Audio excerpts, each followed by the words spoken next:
എൻ്റെ സർവവും നീ എനിക്കുള്ളവൻ,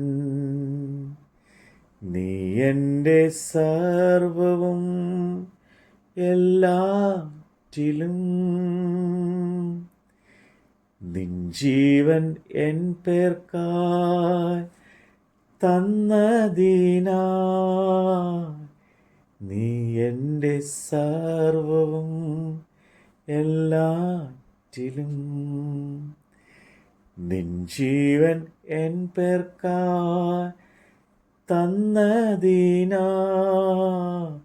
നീ എൻ്റെ സർവവും എല്ലാറ്റിലും. മഹത്വമുള്ള യെശയ്യാ പ്രവാചകന്റെ പുസ്തകം 22-ാം അധ്യായം. ദർശന താഴ്വരയെക്കുറിച്ചുള്ള പ്രവാചകം. നിങ്ങൾ എല്ലാവരും വീടുകളുടെ മുകളിൽ കയറേണ്ടതിന് നിങ്ങൾക്ക് എന്ത് ഭവിച്ചു? അയ്യോ, കോലാഹലം നിറഞ്ഞും ആരവപൂർണമായും ഇരിക്കുന്ന പട്ടണമേ, ഉല്ലസിത നഗരമേ, നിന്റെ ഹതന്മാർ വാളാൽ കൊല്ലപ്പെട്ടവരല്ലേ? പടയിൽ പട്ടുപോയവരും അല്ലേ? നിന്റെ അധിപതിമാർ എല്ലാവരും ഒരുപോലെ ഓടിപ്പോയിരിക്കുന്നു. അവർ വില്ലില്ലാത്തവരായി ബന്ധിക്കപ്പെട്ടിരിക്കുന്നു. നിന്നിൽ ഉണ്ടായിരുന്നവരൊക്കെയും ദൂരത്ത് ഓടിപ്പോയിട്ടും ഒരുപോലെ ബദ്ധന്മാരായിരിക്കുന്നു. അതുകൊണ്ട് ഞാൻ പറഞ്ഞത്, എന്നെ നോക്കരുത്, ഞാൻ കൈപ്പോടെ കരയട്ടെ. എൻ്റെ ജനത്തിൻ്റെ നാശത്തെ ചൊല്ലി എന്നെ ആശ്വസിപ്പിക്കുവാൻ ബന്ധപ്പെടരുത്. സൈന്യങ്ങളുടെ യഹോവയായ കർത്താവിങ്കിൽ നിന്ന് ദർശന താഴ്വരയിൽ പാരാഭയവും സംഹാരവും പരിഭ്രമമുള്ളൊരു നാൾ വരുന്നു. മതിലുകളെ ഇടിച്ചു കളയുന്നവനും മലകളോട് നിലവിളിക്കുന്നതുമായ നാൾ തന്നെ. ഏലാം കാലാളും കുതിരപ്പടയുമുള്ള സൈന്യത്തോടുകൂടെ ആവനാഴിയെ എടുക്കുകയും ഖീർ പരിചയുടെ ഉറ നീക്കുകയും ചെയ്തു. അങ്ങനെ നിന്റെ മനോഹരമായ താഴ്വരകൾ രഥം കൊണ്ട് നിറയും. കുതിരപ്പട വാതിക്കൽ അണിനിരത്തും. അവൻ യഹൂദയുടെ മൂടുപടം നീക്കിക്കളഞ്ഞു. അന്നു നിങ്ങൾ വനഗൃഹത്തിലെ ആയുധവർഗത്തെ നോക്കി.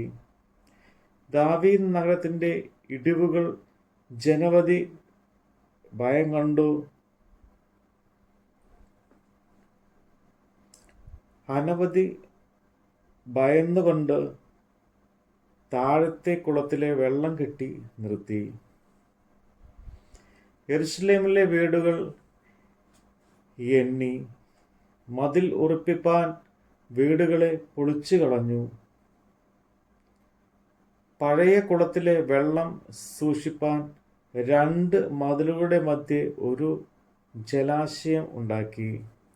എങ്കിലും അത് വരുത്തിയെങ്കിലേക്ക് നിങ്ങൾ തിരിഞ്ഞില്ല. പണ്ട് അത് നിരൂപിച്ചവനെ ഓർത്തതുമില്ല. അന്ന് സൈന്യങ്ങളുടെ യഹോവയായ കർത്താവ് കരച്ചിലിനും വിലാപത്തിനും മൊട്ടയടിക്കുന്നതിന് രട്ടുടിപ്പിക്കുന്നതിനും വിളിച്ചപ്പോൾ ആനന്ദവും സന്തോഷവും, കാള അറക്കുക, ആടറക്കുക, ഇറച്ചി തിന്നുക, വീഞ്ഞ് കുടിക്കൽ, നാം തിന്നുക കുടിക്കുക, നാളെ മരിക്കുമല്ലോ എന്നിങ്ങനെയായിരുന്നു സൈന്യങ്ങളുടെ യഹോവ എനിക്ക് വെളിപ്പെടുത്തി തന്നത്.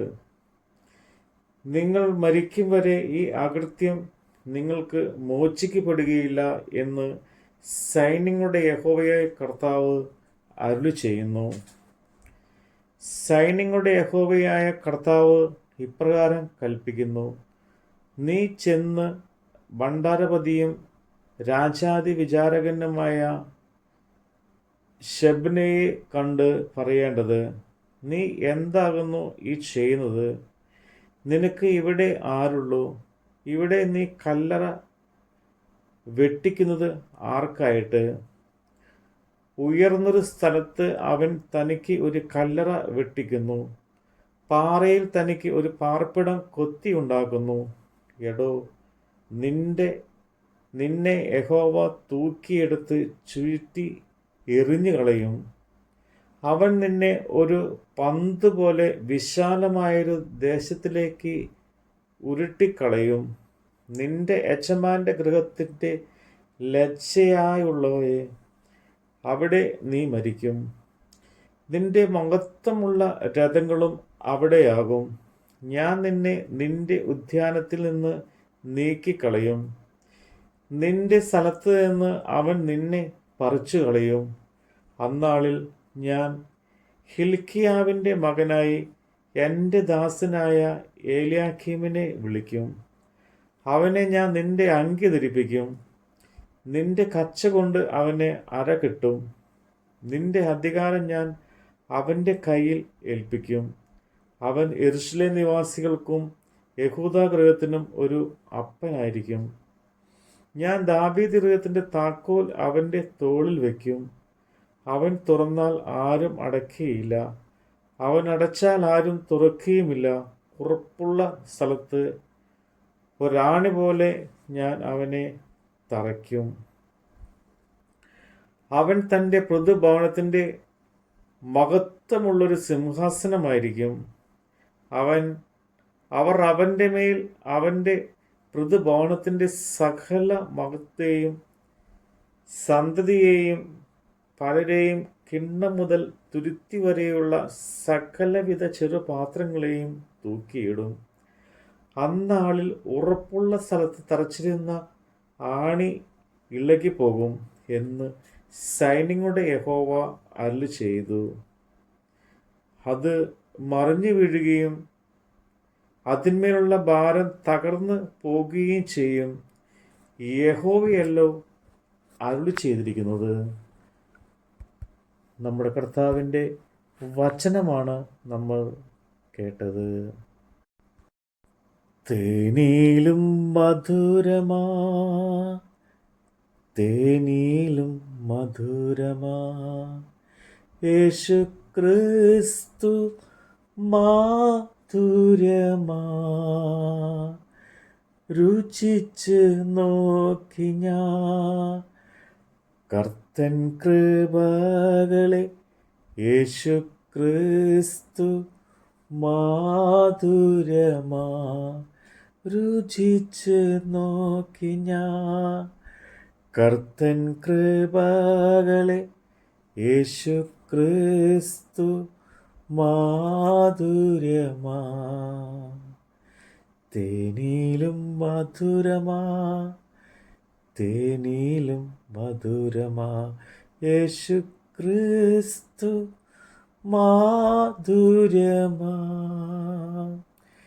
തേനിലും മധുരമാ, തേനിലും മധുരമാ, യേശു ക്രിസ്തു മാധുരമാ.